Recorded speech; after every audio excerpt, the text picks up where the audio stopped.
मानिएगा, प्रधान जी को भी लगता है हम कृपा बरसा रहे हैं, और मुख्यमंत्री और प्रधानमंत्री को लगता है कि अपने दादा के घर से दे रहे हैं। अरे आप हर सामान पर टैक्स दे रहे हैं।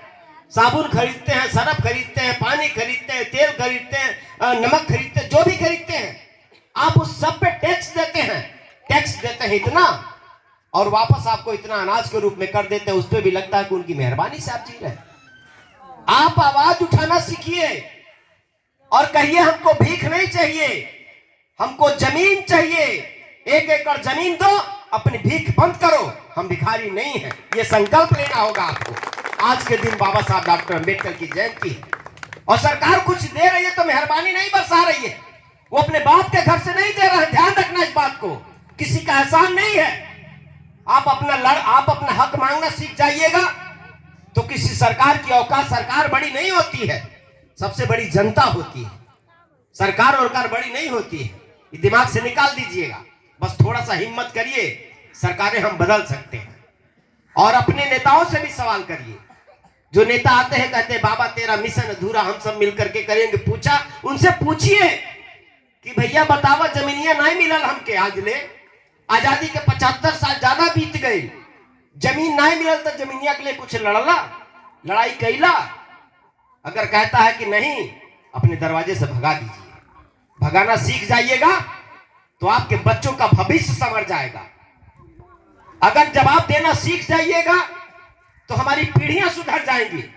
आपने नेताओं से पूछा ही नहीं कि जाति के नाम पे वोट तो मांगते हो, बाबा साहब का नाम लेकर वोट तो मांगते हो, लेकिन बाबा साहब का जो अधूरा सपना है, बाबा साहब हमको जमीन देना चाहते थे और जमीन मिल सकता है। इस देश में आज भी इतना जमीन है, ये मैं नहीं कह रहा हूं, भारत सरकार की रिपोर्ट कह रही है कि अगर सबको बराबर बराबर जमीन दिया जाए तो सबके हिस्से में 3.5 एकड़ जमीन आ जाएगा। हम तो 1 ही एकड़ की बात कर रहे हैं, हम तो 1 ही एकड़ देने की बात कर रहे हैं। इसलिए आप नेताओं से भी सवाल करिएगा, जाति का भी नेता होगा उससे भी पूछिएगा कि हमारे जमीन के लिए लड़े।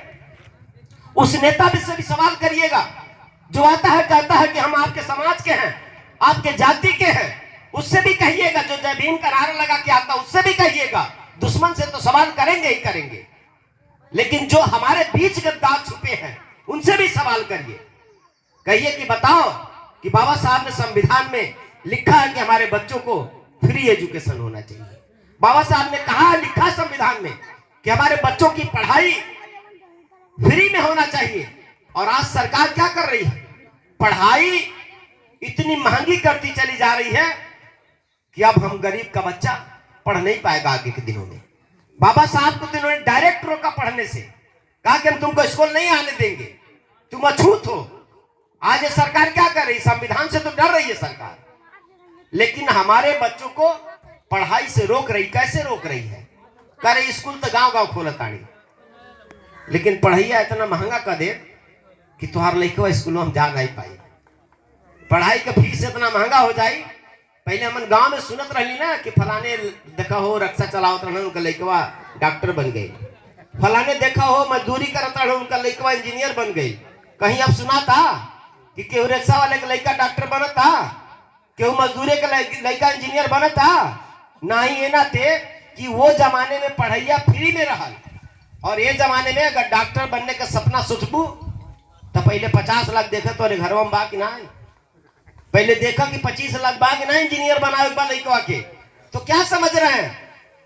कुछ लोग कहते हैं संविधान बचाना है, संविधान बचाना, उनको मालूम नहीं है संविधान है कहां, रह कहां गया है।